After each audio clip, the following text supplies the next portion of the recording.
I remember that morning when I got a call from Sylvie Njobati of Regardless, that congratulations, you have been selected. And I was asking, what happened? What? She said, you have been selected to be part of the Cameroonian Cultural Network, and the results were released yesterday. And that also Regardless had been selected for their theater Shambles of Haunted Africa. I jumped out of my bed smiling and jumping and happy. I had to call my personal coach and trainer, Coach Lanjo, and told him, Lanjo, you know where that Bruises will walk this way? That Bruises will walk over and over, so they don't select them for Cameroonian Cultural Network tour, so it will be touring the national territory. The next person I had to call that very morning was Charles, the sound engineer who worked on that project. Because I remember we worked on the Bruises project. At the verge of completion, his hard drive had to crash, everything got missing, and we had to start again all over from scratch. And he started all over from scratch. We had to start recording again from scratch, doing the instrumentals from scratch, and also getting those who had been part of the album to come to the studio the second time to record it. So it was quite an exciting moment for me. I called him, shared with him the good news, and then shared with for Yembe Carl. For Yembe Carl has always been that wind beneath my wings. He has always been that person that believed in me before I believed in myself. So I called him, and we all celebrated the selection of the Cameroonian Cultural Network tour. So what we had to do now was we had to have a seminar in Douala, a 3-day seminar where we will be oriented on how to carry out the tour, and also we are supposed to choose the dates and the months in which we will be touring the country, and that is what we were preparing for at that moment.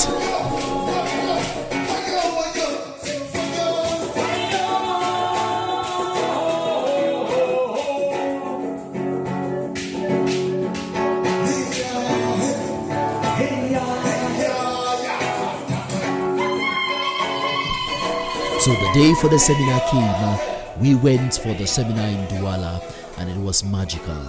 We were oriented by a lot of people who are more experienced in the field, who have carried out international tours, national tours, who have been in the field for 25 years and more, and we were so impacted by their experience. And also we were also oriented on how to write the project, how to even do flyers for the project, how to carry out mobilization and sensitization during our tour so that we can get people to be able to consume our works. All of that was done at the seminar, the workshop in Douala for 3 days, and we were lodged and fed by the Cameroonian Cultural Network and partners. So we were given the task to come back. When we come back, we will have to choose our team members and send to them. Okay, yes, also in Douala, the dates for our tours were also scheduled. So we came back, we had to choose our team members. Who are those that will be touring with us? I, as a spoken word artist, I was given the opportunity, a rare opportunity, to tour with 2 people, a maximum of 2 people. So maybe a pianist and maybe some other person. So I had this dilemma: who do I choose? Who has that multi-talent to be chosen so that they can perform multiple functions during the tour?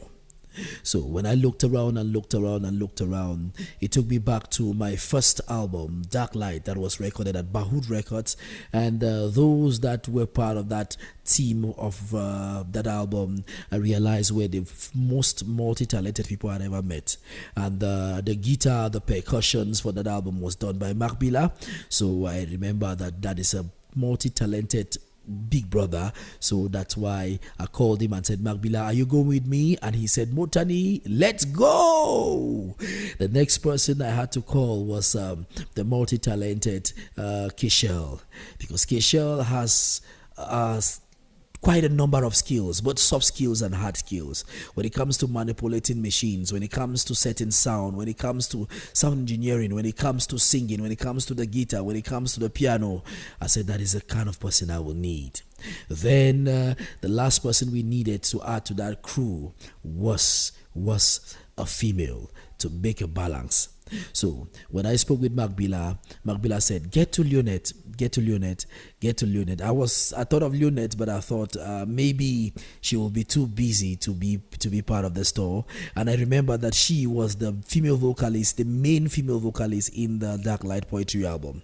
So Magbila said, get to her and just explain to her. If she's in, we go. If she's not, we keep moving. So I called Leonette, and Leo said, Mottanni, Mota, thank you. I would love to tour Cameroon. With you. So we start now which day? That was her words. So this is how I got the team of Magbila, the team of Keshel, the team member and Leonette, and we were all doing rehearsals at Magbila's rooftop, ready for the tour, and under the artistic direction of Coach Lanjo and also for Yembeka Leslie. You look at the God in yellow, the God with the mind but could not own. You look at the green, lost like the jungles of our birth.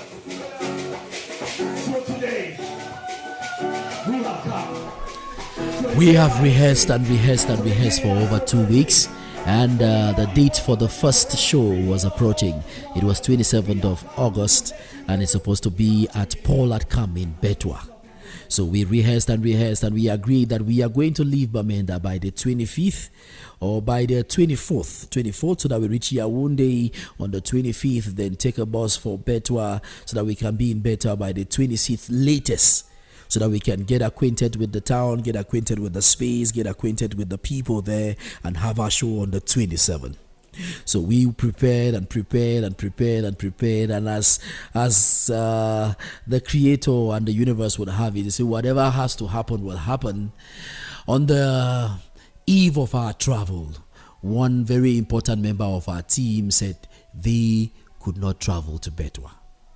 In fact, he was the bedrock of the performance, and they said they could not travel to Bertoua, and that one hit me like a rock. I was devastated, I was confused, I was perplexed, I was angry, I was in pain, all at the same time, asking myself, why did we have to go through all these rehearsals, and at the end one person who is so crucial to the team has to turn down. But Leo said Mottanni, Nini said Leotani, let's go. We go, and that's how we took a bus by night from Bamenda to Yaoundé, arrived to Yaoundé in the morning, then took another bus from Yaoundé to Bertoua and arrived to Bertoua in the evening. And Nini had to travel from Limbe to Yaoundé to meet us in Yaoundé in the morning, but she had delay on the road, there was accidents, there was a lot of things, so we had to travel without her, and she had to travel from Yaoundé to Bertoua all alone and only arrived Bertoua at around 3 a.m. in the night. So these are the challenges we faced during the tour. She arrived at 3 a.m. in the night, came, we rested, we got up in the morning, we rehearsed at home, rehearsed. Then when, before she even met us, when we reached Bertoua, we went to the space, Paul had come, we met Lancetre, we discussed, and then from there we retarded to rest. We rested. Nini joined us at 3 a.m. and at 3 a.m. we rested. The next morning we got up, we had our breakfast, then we rehearsed. The show was supposed to start at 6:30 p.m. So by 12 o'clock, we were at Paul Atcam. We were at Paul Atcam struggling to do more rehearsals. But something suddenly happened when we arrived at Paul Atcam. Something suddenly happened.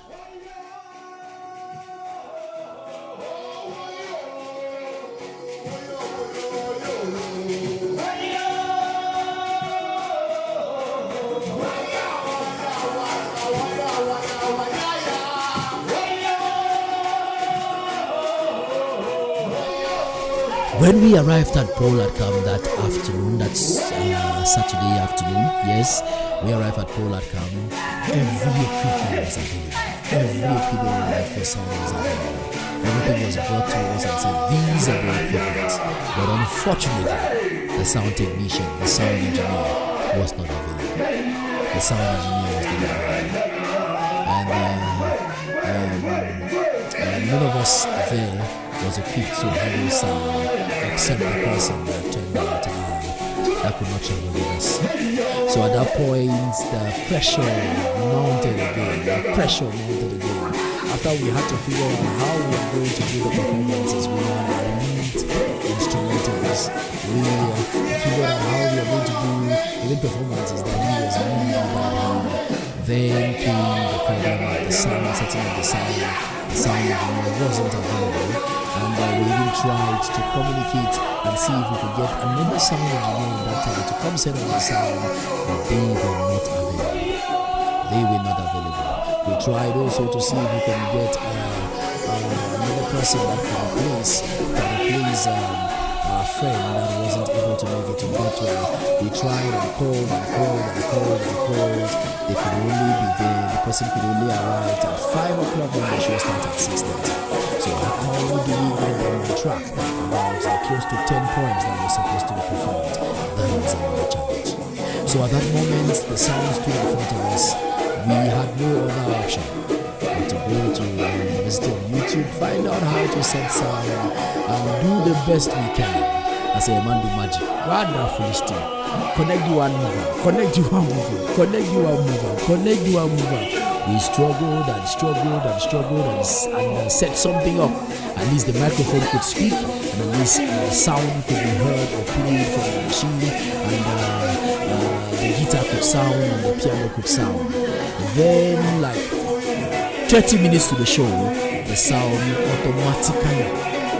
automatically went haywire. The sound automatically went haywire. Pressure again, myself. Pressure. The sound that was beautiful, like 1 hour to the show, 30 minutes to the show, everything went haywire. I did all I could, went to the University of YouTube, looked for what to do. The sound could not be made as beautiful as it was before that 30 minutes. So in the end, he came to me and said, Mottanni, let's do what we have to do. If we have to do this performance without the microphone, we will do it. But if we have to manage it, let's manage it with this. I know you are pressure, but remember why you came here. To heal with words, to entertain with words, to get them to dance, and to also form a coalition with these people in this time. So let's get on and start doing what we can do. And that is how we manage the sound the way it is. We managed the sound the way it is. We managed the pianist that came like 1 hour to the show, and that is how we had the show in Bertoua. And I'm happy that at the end of the show, the audience were entertained, they were uplifted, they were motivated, they were inspired, and they also went back home dancing to the tune of Woyo. And they were very, very, very happy. And that is what we came to Bertoua to do. And immediately after the show, we had to take our stuff one way back to Yaoundé. So we went to the touristic and Danai there at Bertoua. And the last bus had to leave at 12 a.m. in the morning. 12 a.m. in the morning. So we had to wait for like 2 hours. Then to 12 a.m. and by 8 a.m. we were in Yaoundé. And in Yaoundé by 8 a.m. we booked straight to the park. Then booked our seats for Bamenda. Then we left Yaoundé at 8 a.m. and by 6 p.m. we were in Bamenda once again. And that's how the Bertoua tour went. Thank you very much.